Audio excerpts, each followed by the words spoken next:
Good evening students. আজকে তোমাদের আমি সেকেন্ড টার্ম সিলেবাস শুরু করছি। তোমাদের প্রথম যে অধ্যায় পদার্থের গঠন অধ্যায়ে তোমাদের তিনটে পার্টে ভাগ করা হয়েছে।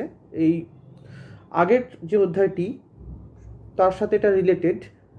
আগের অধ্যায়টি ছিল পদার্থের প্রকৃতি, অর্থাৎ যে পদার্থের প্রকৃতি সম্পর্কে আমরা জানলাম সেই পদার্থগুলি আমরা অভ্যন্তরীণ গঠন সম্পর্কে আমরা এবার জানব। তো প্রথমেই আমাদের জানতে হবে যেগুলোকে আমরা দেখতে পাই না চোখে, অর্থাৎ খালি চোখে দেখতে পাই না, যাদের অস্তিত্ব জাস্ট অনুভব করতে পেরেছি আমরা, তার উপর ভিত্তি করে আমরা পদার্থের গঠন অধ্যায়টিকে তিনটি ভাগে ভাগ করছি। যেমন পরমাণু, অণু, এই নিয়ে আলোচনা করব। আর একটা হচ্ছে কি, তাদেরই যোজ্যতা ও রাসায়নিক বন্ধন সম্পর্কে আলোচনা করব। একদিন তোমাদের পদার্থের প্রকৃতি পড়াতে গিয়ে তড়িৎযোজ্যতা, সমযোজ্যতা এগুলো নিয়ে জাস্ট একটু একটা কথা বলেছিলাম। তো এইটাই এই অধ্যায়ে আছে তোমাদের। তার আগে আমাদের জানতে হবে যে অণু পরমাণু সম্পর্কে ধারণা আমাদেরকে করতে হবে। তো প্রথমেই আসছে যে concept of atoms and molecules. প্রথমে অ্যাটমসে যাই। তো পরমাণু কি, এটা যদি আমাদেরকে জানতে হয় তাহলে আমাদেরকে বলতে হবে যে রাসায়নিক মৌলের ক্ষুদ্রতম অংশ। ক্ষুদ্রতম মানে যাকে আর ক্ষুদ্র করা যাবে না, সব থেকে ক্ষুদ্রতম অংশ, যার স্বাধীন অস্তিত্ব নেই। যার কি স্বাধীন অস্তিত্ব নেই। কি হয়, একমাত্র নিষ্ক্রিয় গ্যাসের পরমাণু ব্যতীত। নিষ্ক্রিয় গ্যাসের পরমাণু কিন্তু তাদের স্বাধীন অস্তিত্ব আছে। এই ব্যাপারটা পরে আমি আলোচনা করছি। প্রথমে যে বৈশিষ্ট্যগুলো নিয়ে সংজ্ঞাটা তৈরি হচ্ছে সেটা দেখো। একটা হচ্ছে রাসায়নিক মৌলের ক্ষুদ্রতম অংশ, স্বাধীন অস্তিত্ব নেই, কিন্তু রাসায়নিক বিক্রিয়ায় সরাসরি অংশগ্রহণ করতে পারে, সেই সব আণুবীক্ষণিক কণাদিকে পরমাণু বলা হয়। তাহলে পরমাণু যদি বলি আমরা, তাহলে মৌলিক পদার্থের ক্ষুদ্রতম কণা যাকে ভাঙা যায় না, রাসায়নিক বিক্রিয়া অথচ অংশগ্রহণ করে, এবং যার মধ্যে মৌলের সকল ধর্ম বর্তমান, তাদেরকে আমরা পরমাণু বলবো। তাহলে এই যে আমরা যে পদার্থের তিনটে অবস্থার কথা আলোচনা করছিলাম, প্রধান যে তিনটে অবস্থা, কঠিন, তরল ও গ্যাসীয়। এই কঠিন, তরল আর গ্যাস, এবং এই কঠিন, তরল বা গ্যাসের সাথে আরেকটি অবস্থার সৃষ্টি হয়, সেটা হচ্ছে আয়নিত অবস্থা। আয়নিত অবস্থা মানে কি? আয়নিত অবস্থা মানে হচ্ছে কোনো কণার মধ্যে চার্জ অর্থাৎ আধান প্রাপ্ত হওয়া। আধান মানে কি? আধান মানে হচ্ছে একটা পোলারিটি, মানে ধ্রুবীয়তার সৃষ্টি। সেটা পজিটিভ হতে পারে বা নেগেটিভ হতে পারে। যদি কোনো পদার্থের মধ্যে পজিটিভ আর নেগেটিভ সংখ্যা সমান থাকে, তাহলে সেই পরমাণুটা কী হবে, একে অপরের পজিটিভ নেগেটিভ কী হবে, নিউট্রাল হয়ে যাবে। আবার যদি পজিটিভ বা নেগেটিভের পরিমাণ বেশি বা কম থাকে, সেক্ষেত্রে কিন্তু আয়ন সৃষ্টি হবে। অর্থাৎ যদি পজিটিভ হয় তাহলে কী হবে, সেক্ষেত্রে পজিটিভ আয়নের ক্ষেত্রে কী হবে, ধনাত্মক আধান বেশি আছে। সেক্ষেত্রে একটা যদি পজিটিভ আধান থাকে, সেক্ষেত্রে কী হবে, ধনাত্মক আয়নের পরিমাণ 1 চার্জ। তাহলে ধনাত্মক আয়ন বা ঋণাত্মক আয়ন দ্বারাই কি হয়, যোজ্যতা কক্ষে ইলেকট্রন সংখ্যা নির্ধারণ হয়। এই যোজ্যতা কক্ষ কি, ভ্যালেন্সি অরবিট অর্থাৎ কি, ভ্যালেন্স অরবিট কি, হ্যাঁ, এগুলো আমি আলোচনায় পরে যাব তোমাদের। তো এখন প্রশ্ন হচ্ছে, এই যে পরমাণু কি আমরা জানলাম, পরম কথার অর্থ কি? পরম কথার অর্থ হলো আদি বা অনন্ত, ঠিক আছে। আর পরম অণু যাকে, অর্থাৎ আদি অণু, যে আদি সত্তা অর্থাৎ আদিমতম সত্তা, সেটাকে আমরা কি করি, যাকে সৃষ্টি করা যায় না, ধ্বংসও করা যায় না। অর্থাৎ আমরা পরমাণুকে সৃষ্টিও করতে পারবো না, ধ্বংসও করতে পারবো না। পরমাণু সৃষ্টি কোথার কীভাবে হয়েছে সেটা আমরা এখনো পর্যন্ত আবিষ্কার করতে পারিনি। তাহলে এই যে পরমাণু, বলতে পারো যে সমস্ত কঠিন, তরল, গ্যাস বা আয়ন, এই গঠনের মূলেই রয়েছে যে নিস্তরিত বা আধানগ্রস্ত পরমাণু। এই পরমাণুর আকার হচ্ছে খুবই ক্ষুদ্র। আমরা সাধারণত পরমাণুর আকার খুবই ক্ষুদ্র সেটা জানি। সাধারণত এরা হয় কি, দৈর্ঘ্যে জেনে রাখবে 100 পিকোমিটার। পিকোমিটার একটা দৈর্ঘ্যের ভাগ। তার মানে পিকোমিটার হচ্ছে চুলের 1,00,000 ভাগের 1 ভাগ। বুঝতে পারছো, চুলের যে আমাদের ডায়ামিটার হয় তার 1,00,000 ভাগের 1 ভাগ। তার মানে যদি 1 মিটার যদি আমরা ধরি, তাহলে 1 মিটারে 1-এর পিছনে কটা শূন্য বসবে? 10টা শূন্য, টোটাল 10টা শূন্য, তত ভাগ। মনে থাকবে? তাহলে পরমাণুর মাত্রা এই ক্ষুদ্রাকার হওয়ার কারণেই এর আচরণের বৈশিষ্ট্যটা কি হয়? প্রথাগত পদার্থবিদ্যার সূত্র দিয়ে ব্যাখ্যা করা যায় না। পদার্থবিদ্যার সূত্র দিয়ে আমরা ব্যাখ্যা করতে পারবো না। যদি আমরা পরমাণু তত্ত্বের ইতিহাসের দিকে যাই, তাহলে প্রথম আমাদেরকে জানতে হবে যে হচ্ছে ভারতীয় দার্শনিক কনাদ। নিশ্চয়ই তোমরা নাম শুনে থাকবে। যে কনাদ খ্রিস্টের জন্মের প্রায় 600 বছর আগে পরমাণু সম্পর্কে প্রথম ধারণা দিয়েছিলেন, এবং তিনি বলেন যে সকল পদার্থই ক্ষুদ্র অবিভাজ্য কণা দ্বারা তৈরি। সকল পদার্থই ক্ষুদ্র অবিভাজ্য কণা দ্বারা তৈরি। আগের চ্যাপ্টারে আমি তোমাদের বলেছিলাম যে পদার্থকে ভাঙলে গুঁড়ো গুঁড়ো হয়ে গিয়ে সেই সবার শেষ অবস্থা কি? পরমাণু। তো একই জিনিস তিনিও বলেছিলেন যে সকল পদার্থই ক্ষুদ্র ও অবিভাজ্য কণিকা দ্বারা তৈরি। তাহলে পরমাণু তত্ত্ব গ্রিক দার্শনিকেরা পরীক্ষা ও পর্যবেক্ষণ ব্যবহার করে নয়, বরং দার্শনিক দৃষ্টিভঙ্গি থেকে পদার্থের তত্ত্ব নির্মাণের চেষ্টা করেন। দার্শনিক মানে ফিলোসফিক্যালি। কি হয়? প্রথমে কি হয় যে এ ধারার প্রথম দার্শনিক ছিলেন মিলতুসের লিওকিপ্পুস, খ্রিস্টপূর্ব 5 শতাব্দী। প্রথম দার্শনিক কি নাম বললাম? মিলতুসের লিওকিপ্পুস। এগুলো জাস্ট জেনে রাখো। এবং তার বিখ্যাত শিষ্য আবদেরার ডেমোক্রিটাস। তোমরা নিশ্চয়ই নাম শুনেছো ডেমোক্রিটাসের। পুরো নামটা হচ্ছে আবদেরার ডেমোক্রিটাস। ওকে। খ্রিস্টপূর্ব 400 অব্দে কি করেন? খ্রিস্টপূর্ব 400 অব্দে পদার্থ যেসব অতি ক্ষুদ্র অবিভাজ্য কণা দিয়ে গঠিত তাদের নাম দেন অ্যাটোমস। কি বললাম? তাহলে অ্যাটোমস কথা থেকেই কিন্তু অ্যাটম কথাটা এসছে, ইংরেজি প্রতিশব্দ পরমাণুর। ওকে। এই অ্যাটোমস কথাটা হচ্ছে গ্রিক শব্দ ATOMOS। ওকে। যার আক্ষরিক অর্থ হচ্ছে ইনডিভাইজিবল, অর্থাৎ অবিভাজ্য। ডেমোক্রিটাস বিশ্বাস করতেন যে পরমাণুগুলি সুষম, শক্ত ও অসংকোচনীয়। এগুলি ধ্বংসও করা যায় না।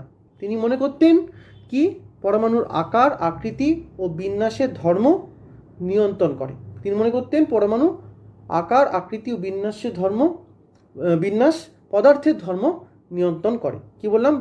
আকার, আকৃতি ও বিন্যাস পদার্থের ধর্ম নিয়ন্ত্রণ করে, অর্থাৎ যে ফিজিক্যাল প্রপার্টিজ দ্বারা নিয়ন্ত্রিত হয় পরমাণুর আকার, আকৃতি এবং বিন্যাস। যেমন দেখো, একটা উদাহরণ দিই। যদি কোনো প্রবাহী পদার্থ হয়, অর্থাৎ তরল পদার্থ, প্রবাহী পদার্থের পরমাণুগুলি কি হয়? যেগুলো প্রবাহমান সেগুলো কি হয়? মসৃণ। তারা সহজেই কি হয়? একে অপর দিয়ে গড়িয়ে যাচ্ছে। কিন্তু কঠিন পদার্থের পরমাণুগুলি কি হচ্ছে? খাঁজকাটা ও অমসৃণ।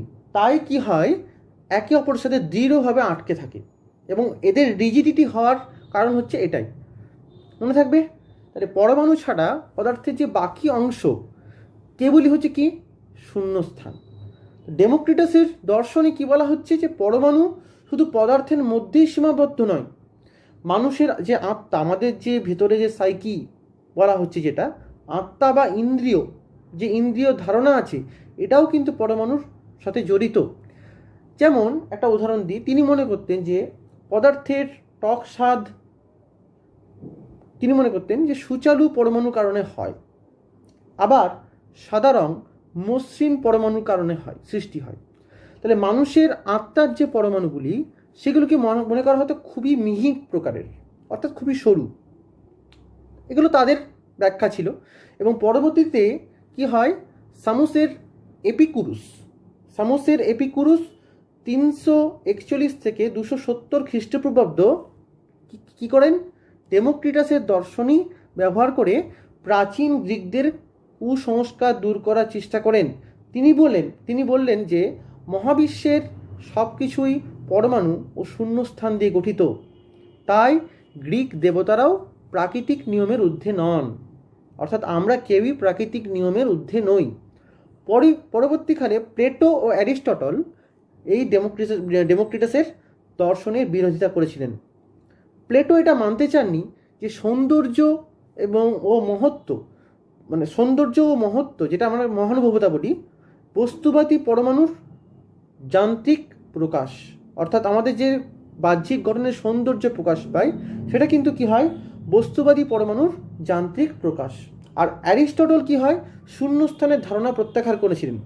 তিনি বলেছিলেন যে শূন্যস্থান থাকতে পারে না, ভিন্ন ভিন্ন বস্তু একই ভেগে শূন্যস্থানে অতিক্রম করবে এটা তিনি কল্পনা করতে পারেননি। অ্যারিস্টটলের ধারণা অনুযায়ী কী বলেছিলেন, যে মধ্যযুগীয় খ্রিস্টান ইউরোপে প্রভাব বিস্তার করেছিল সে সময়। তারা রোমান ক্যাথলিক পুরোহিতেরা ডেমোক্রিটাসের দর্শনকে বস্তুবাদী ও নাস্তিক চিহ্নিত করে প্রত্যাখ্যান করেন। ঠিক আছে, এবার এই যে পরমাণুর গঠন যদি আমরা নিয়ে বলতে চাই, এই তো গেল পরমাণু সম্পর্কে ইতিহাস। তখনকে পরমাণু সম্পর্কে এইভাবে সবাই কল্পনা করেছিলেন, কিন্তু পরমাণু সম্পর্কে কল্পনা করলেও পরমাণু আদৌ কী জিনিস সেই সম্পর্কে কিছু বলে যেতে পারেননি। তো পরমাণুর গঠন সম্পর্কে যদি একদম সম্যক ধারণা দিয়ে হয়, সেটা হচ্ছে বর্তমানে সোমারফিল্ড মডেল। কিন্তু সর্বপ্রথম ধারণা যিনি দিয়েছিলেন যে কেমন হতে পারে তা নিয়ে বিজ্ঞানীরা অনেক গবেষণা করছিলেন। এর মধ্যে অন্যতম হচ্ছে ডাল্টনের পরমাণুবাদ। কি বললাম? ডাল্টনের পরমাণুবাদ। তাহলে আধুনিক রসায়নের যে ভিত্তি, সেখানে পরমাণুবাদ অনুযায়ী আমরা পরমাণু বা অণু সম্পর্কে ধারণা শুরু করেছিলাম, এবং সেখানে পরমাণুকে কিন্তু অবিভাজ্য হিসেবেই ধরা হয়েছিল। কিন্তু এই তত্ত্ব এখন কিন্তু আর চলে না।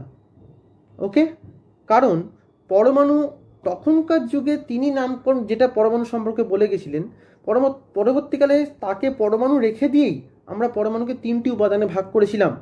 যে সূক্ষ্ম কণিকা, তাদেরকে অনেকে মৌলিক কণিকা বলি আমরা, এবং এটা স্থায়ী কণিকা, যদিও স্থায়িত্ব খুব কম, কিন্তু তার নিরিখেই কিন্তু স্থায়ী কণিকা হিসেবে আমরা বিবেচিত হয়েছিল। প্রধান 3টি স্থায়ী কণিকা কি? ইলেকট্রন, প্রোটন আর নিউট্রন। ইলেকট্রন হচ্ছে নেগেটিভ চার্জবাহী কণিকা, প্রোটন হচ্ছে ধনাত্মক চার্জবাহী কণিকা, আর নিউট্রন হচ্ছে নিস্তরিত কণিকা। তো এই 3টি কণিকা বিভিন্ন সংখ্যায় একত্রিত হয়ে ভিন্ন ভিন্ন পরমাণু গঠন করে। তো ধনাত্মক আধানযুক্ত প্রোটন ও আধানহীন নিউট্রন একত্রিত হয়ে গঠন করেছে নিউক্লিয়াস। যদিও নিউক্লিয়াসের ধারণা পরবর্তীকালে অন্য বিজ্ঞানী দিয়েছিলেন, সেটা হচ্ছে নিউক্লিয়াসের ধারণা বিজ্ঞানী রাদারফোর্ড দিয়েছিলেন। ওকে, তো এবার জন ডাল্টন কিন্তু নিউক্লিয়াস সম্পর্কে কোনো ধারণা দিতে পারেননি। আর ঋণাত্মক আধান তার চারিদিকে ঘুরছে। তিনি বলেছিলেন যে ধনাত্মক আধানগুলি কি হয়, একদম পরমাণুর কেন্দ্রে অবস্থিত থাকে, এবং ঋণাত্মক আধানগুলি কি হয়, পরমাণুর চারিদিকে ঘুরছে। কীভাবে ঘুরছে সেটাও বলে যাননি। ওকে, আর জন ডাল্টনের পরমাণুবাদের স্বীকার্য যে বিষয়বস্তুগুলি, সেগুলো যদি আমাদেরকে বলতে হয়, তাহলে প্রথমেই বলতে হবে যে সমস্ত মৌলিক পদার্থই কি হয়, সমস্ত মৌলিক পদার্থই অতি সূক্ষ্ম নিরেট কণা দ্বারা গঠিত। এই ক্ষুদ্রতম কণাই হলো পরমাণু। পরমাণু কি সেটা প্রথম বা প্রাথমিক ধারণা তার থিওরি থেকে পাওয়া যায়। 1808 খ্রিস্টাব্দে জন ডাল্টনের পরমাণুবাদ প্রতিষ্ঠিত হয়েছিল। অর্থাৎ যে এই যে বললো যে ক্ষুদ্রতম কণায় পরমাণু, কিন্তু পরবর্তীকালে ক্ষুদ্রতম কণা তার নামটা রেখে দিয়ে আমরা তাকে ভাগ করেছি কিন্তু। ওকে, তো পরমাণু অবিভাজ্য, অর্থাৎ কোনো রাসায়নিক বিক্রিয়া দ্বারা কি হয়, পরমাণুকে সৃষ্টি বা ধ্বংস করা যায় না। এরা কিন্তু কি হয়, রাসায়নিক বিক্রিয়া অংশগ্রহণ করে কি হয়, যৌগ গঠন করতে পারে বা অন্যান্য মৌলে আরও বিশ্লিষ্ট হতে পারে। যৌগ থেকে মৌলে বিস্তৃত হতে পারে, মৌলযুক্ত হয়ে যৌগ গঠন করতে পারে, এগুলো হয়, কিন্তু তাদেরকে সৃষ্টি বা ধ্বংস করা যায় না। কোনো রাসায়নিক বিক্রিয়া দ্বারা পরমাণুর আকার, ওজন কি হয় ও ধর্মের পরিবর্তন করা সম্ভব নয়। অর্থাৎ মৌলগুলোর স্বীয় ধর্ম কিন্তু কখনোই চেঞ্জ হবে না, কিন্তু যৌগ গঠন করলে তখন গঠন বা ধর্ম চেঞ্জ হতে পারে। আচ্ছা, এগুলো তিনি বলেছিলেন প্রাথমিকভাবে, পরবর্তীকালে ভুল প্রমাণিত হয় সবগুলোই। একটি মৌলিক পদার্থের প্রত্যেকটি পরমাণুর ওজন ও ধর্ম একই হয়, তিনি বলেছেন একই হয়, আর বিভিন্ন মৌলিক পদার্থের পরমাণুর ওজন ও ধর্ম আলাদা হয়। ঠিক আছে, এইগুলো সবই ভুল প্রমাণিত হয় পরবর্তীকালে। অর্থাৎ বিভিন্ন মৌলিক পদার্থের পরমাণুর ওজন ও ধর্ম বিভিন্ন হয়েছে, একই মৌলিক পদার্থের পরমাণুর ওজন ও ধর্ম বিভিন্ন হয়েছে, এগুলো কিন্তু পাওয়া গেছে। আমরা যখন পরবর্তীকালে আরও পরমাণুর গঠন নিয়ে আরও আলোচনা করব, তখন সেগুলো আস্তে আস্তে আমরা জানব। তো লাস্ট যে তত্ত্বটা এই ডাল্টনের পরমাণুবাদের, সেটা ছিল কি, রাসায়নিক বিক্রিয়া দ্বারা গঠিত যৌগ গঠনের সময় বিভিন্ন মৌলের পরমাণুগুলি পূর্ণ সংখ্যার সরানুপাতে যুক্ত হয়ে যৌগ গঠন করে। যৌগ গঠনের সময় পরমাণু সর্বদা পূর্ণ সংখ্যায় যুক্ত হয়। এইটা উনি একমাত্র ঠিক বলে গেছিলেন, কারণ পরমাণু অবিভাজ্য এই কথাটা যেমন সত্যি তখনকার যুগে, কিন্তু পরমাণুকে তিনটি যে মৌলিক কণিকাতে আমরা ভাগ করেছি সেটাই নয়, ঠিক নয়। এছাড়াও আমরা আরও ছোটো ছোটো সূক্ষ্ম সূক্ষ্ম কণাতে ভাগ করেছি, যেগুলো অস্থায়ী কণা এবং সংমিশ্র কণা। অর্থাৎ পরমাণু যে কণা যদি বলি, মানে পরমাণুকে কয় ভাগে ভাগ করা যায়, তাহলে সেটা হচ্ছে একটা স্থায়ী কণা, একটা অস্থায়ী কণা, আর একটা মিশ্র কণা বা সংমিশ্র কণা। স্থায়ী কণাগুলো কি কি? ইলেকট্রন, প্রোটন ও নিউট্রন। আর অস্থায়ী কণাগুলো কি? যেমন দেখো, অ্যান্টি নিউট্রিনো, নিউট্রিনো, পজিট্রন, ওকে, মেসন কণা, এগুলো সবই হচ্ছে অস্থায়ী কণা। এগুলোকেও আমরা কিন্তু ভাগ করেছি, এগুলো সূক্ষ্মাতি সূক্ষ্ম, পরমাণুর থেকে আরও সূক্ষ্মাতি সূক্ষ্ম কণা, পরমাণুকে ভেঙে এগুলো আমরা পেয়েছি। আর মিশ্র কণা হচ্ছে আলফা, বিটা, আর গামা হচ্ছে তড়িৎ চুম্বকীয় তরঙ্গ। গামা কিন্তু কোনো রশ্মি নয়। আলফা, বিটা, গামা এগুলো তোমরা পরমাণুর নিউক্লিয়াস অধ্যায়ে তোমরা পড়বে ক্লাস 10-এ, এই আলফা, বিটা, গামা সম্পর্কে। এখন তোমাদের যেটা প্রশ্ন হচ্ছে, এই জন ডাল্টনের পরমাণুবাদের স্বীকার্য বিষয়বস্তুগুলো তোমাদের দেয় 3 নম্বরে। তো এখানে পয়েন্ট করে করে তোমাদেরকে বলতে হবে। প্রথমে বলবে যে 1808 খ্রিস্টাব্দে এটা প্রতিষ্ঠিত হয়েছিল, এবং পয়েন্ট করে করে যে পয়েন্টগুলো আমি বললাম, তোমাদের ডিসকাস করলাম, সেগুলো তোমাকে আলোচনা করতে হবে। এবার আমাদের প্রশ্ন হচ্ছে, পরমাণুবাদের জনক তাহলে জন ডাল্টনকে আমরা কেন বলছি? কারণ এর তত্ত্বগুলো তো সবগুলোই তো প্রায় মিথ্যে প্রমাণিত হয়েছে। তাহলে এগুলোকে আমরা কেন, জন ডাল্টনকে কেন পরমাণুবাদের জনক কেন বলবো? কারণ বিজ্ঞানী জন ডাল্টনই সর্বপ্রথম পরমাণুর সঙ্গে ধারণা দিয়ে গেছিলেন, পরমাণুবাদ সম্পর্কে। ওকে, তার জন্যই আমরা বিজ্ঞানী জন ডাল্টনকেই আমরা কি বলবো, পরমাণুবাদের প্রাথমিক সোপান তিনি করেছিলেন, তার জন্য পরমাণুবাদের জনক তাকেই আমরা বলছি। তার ধারণাকে নিয়ে আমরা পরবর্তীকালে এগিয়ে গেছিলাম, তো তার জন্যই তার ধারণাকে আমরা ছোট করিনি। ভুল প্রমাণিত হলেও তিনি আমাদের পরমাণুবাদের জনক হিসাবে প্রতিষ্ঠিত হয়েছিলেন। তাহলে ডাল্টনের পরমাণুবাদের প্রয়োজনীয়তা কী, তাহলে বা তাৎপর্য কী, সিগনিফিকেন্স? বিজ্ঞানী জন ডাল্টন বিখ্যাত পরমাণুবাদ তত্ত্বের সাহায্যে পদার্থ সম্পর্কিত বিভিন্ন ধারণা ও ব্যাখ্যা করা হয়েছে, তাই এই প্রয়োজনীয়তা কিন্তু অসীম। যেমন দেখো, তার সৃষ্ট ধারণা থেকেই এটা ব্যাখ্যা করা যায় যে সমস্ত মৌলিক পদার্থই আদি কণার দ্বারা সৃষ্ট, অর্থাৎ পরমাণু থেকে সৃষ্ট। পরমাণুর নিত্যতা সূত্র, পদার্থের নিত্যতা সূত্র ও অন্যান্য সূত্র এ সম্পর্কেও আমরা ধারণা পাই। বিভিন্ন মৌলিক পদার্থের পরমাণু থেকে সৃষ্ট যৌগের গঠন সম্পর্কে ধারণা পাওয়া যায়। এছাড়াও বিভিন্ন উৎস থেকে কি করি আমরা, উৎস থেকে প্রাপ্ত মৌলিক ও যৌগিক পদার্থের ওজন কি হয় ও ধর্মের সাদৃশ্য আমরা ব্যাখ্যা করতে পারি। তাহলে ডাল্টনের পরমাণুবাদের উপর ভিত্তি করি, আমি আগেও বললাম যে কি, ডাল্টনের পরমাণুবাদের উপর ভিত্তি করি পরবর্তীকালে বিজ্ঞানীরা অ্যাভোগাড্রো অণুর ধারণা পায়, অর্থাৎ অণু সম্পর্কে ধারণা পেয়েছিল পরমাণু থেকেই, ডাল্টনের পরমাণুবাদ থেকেই। সেখান থেকে আমরা অ্যাভোগাড্রো প্রকল্প পেয়েছিলাম, তোমরা পড়বে গ্যাস চ্যাপ্টারে অ্যাভোগাড্রো প্রকল্প। তাহলে এবার যদি বলতে হয় যে ডাল্টনের পরমাণুবাদের যে আমরা দেখলাম, সে ত্রুটিগুলো কী কী? অনেক ত্রুটি আছে। বিজ্ঞানী জন ডাল্টন কি হয়, মৌল শুধুমাত্র কি হয়, পরমাণুর অস্তিত্বই প্রমাণ করেছিলেন। অণু সম্পর্কে তার কোনো ধারণা ছিল না। এই অণু সম্পর্কে ধারণা ছিল না বলেই যখন অণু সম্পর্কে ধারণা এলো মানুষের মধ্যে, তখনই কিছু কিছু ত্রুটি ধরা পড়লো। কী হয় ত্রুটিগুলো কি? পরমাণু প্রথমেই হচ্ছে কি অবিভাজ্য কণা, এটাই তোর প্রথম ভুল, বর্তমানে সঠিক নয়। এবং পরমাণু কি হয়, বিজ্ঞানী তার পরমাণু নামটা রেখে দিয়ে পরমাণুর থেকে সূক্ষ্মাতি সূক্ষ্ম কণা, ইলেকট্রন, প্রোটন ও নিউট্রন, 3টি স্থায়ী কণায় ভাগ করেছিলেন। এবং এই ইলেকট্রন, প্রোটন ও নিউট্রন কণা সম্পর্কে আলোচনা করতে গিয়েই পরমাণু গঠন সম্পর্কে আরও প্রমিনেন্ট যে স্ট্রাকচার বা গঠন আমরা সেগুলো পেয়েছি, সেগুলো নিয়ে তোমাদের আমি আলোচনা করব। এটা তো এই নিয়েই চ্যাপ্টারটা তোমাদের। তো প্রথম যেটা হচ্ছে কি, পরমাণু অবিভাজ্য নয়। পরমাণুকে সূক্ষ্মাতি সূক্ষ্ম কণাতে আরও ভাগ করা যায় এবং পরমাণুর 3টি স্থায়ী কণা হচ্ছে, স্থায়ী মৌলিক কণা কী কী? প্রোটন, ইলেকট্রন আর নিউট্রন। সেটা আগেও বললাম, এটা হচ্ছে তার ত্রুটি। 2 নম্বর কি ত্রুটি বলবে? ডাল্টন পরমাণুর কল্পনা করলেও মৌলিক ও যৌগিক অণুর ধারণা করতে পারেননি। তিনি পরমাণুকে যৌগের ক্ষুদ্রতম কণা হিসেবে চিহ্নিত করেছিলেন মাত্র। আর নেক্সট যে ত্রুটিটা কি বলবে? ডাল্টন বলেছিলেন যে একই মৌলিক পদার্থের পরমাণুগুলি ওজন ও ধর্মে একই। আমি আগেই বললাম, কিন্তু যখন আইসোটোপ আবিষ্কার হয়ে গেল, আইসোটোপ কি, এগুলো বলবো আমি তোমাদের পরবর্তীকালে।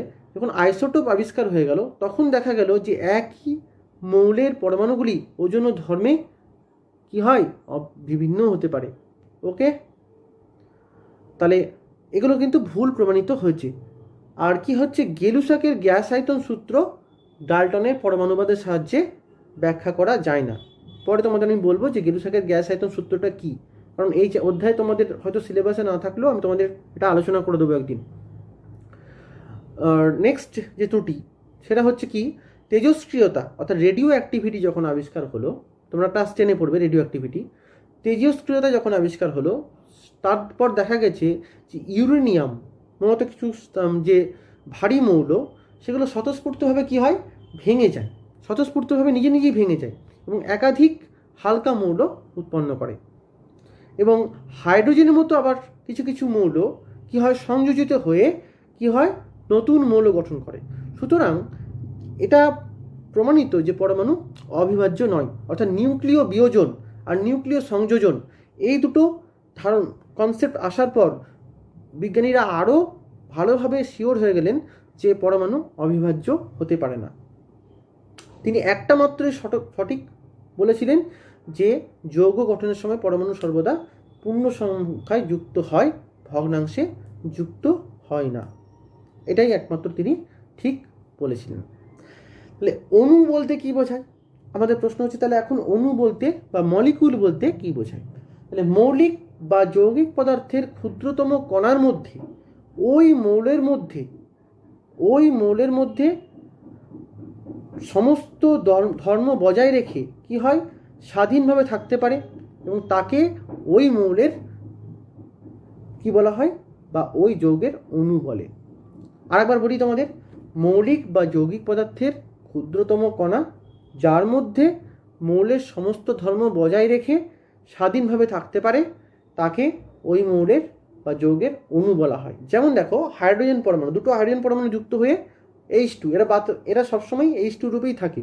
যখন ভেঙে যাবে H+H এ ভেঙে যাবে। O2 এগুলো একই প্রকার অ্যাটম দিয়ে তৈরি। তাহলে এগুলো হচ্ছে কি? তাহলে অণু কয় প্রকার হতে পারে? একটা হচ্ছে মৌলিক অণু, একটা হচ্ছে যৌগিক অণু। তাহলে অণুর অস্তিত্ব কল্পনা করে বিজ্ঞানী অ্যামোদিও অ্যাভোগাড্রো ডাল্টনের পরমাণুবাদের ত্রুটিগুলো সংশোধন করেছিলেন। তাহলে মৌলিক অণু কি বলবো? যে এলিমেন্টারি মলিকুল যদিও আমরা বলি। মৌলিক অণু কি? যে একই মৌলিক পদার্থের পরমাণুগুলি পরস্পর যুক্ত হয়ে যে অণু গঠন করে তাদেরকে বলবো আমরা মৌলিক অণু। যেমন দেখো হাইড্রোজেন প্লাস হাইড্রোজেন H2, এটা হচ্ছে মৌলিক অণু। O2 মৌলিক অণু। কিন্তু বিভিন্ন মৌলিক পদার্থ যদি পরস্পর যুক্ত হয়ে যে অণু গঠন করছে তাদেরকে কি বলবো আমরা? যৌগ অণু, কম্পাউন্ড মলিকুল। তাহলে আমরা H2O, যেমন যদি জল যদি করি, H2O কিসে? হাইড্রোজেন আর অক্সিজেন, দুটো আলাদা আলাদা প্রপার্টিস মৌলগুলোর, দুটো পরস্পর যুক্ত হয়েছে যে যৌগ গঠন করছে সেটাকে বলবো আমরা কি? জল অণু। তাহলে জল অণুটা কি? কম্পাউন্ড। ওকে, কম্পাউন্ড মলিকুল। আর অক্সিজেন, হাইড্রোজেন, নাইট্রোজেন এগুলো কি হচ্ছে? Elementary molecule.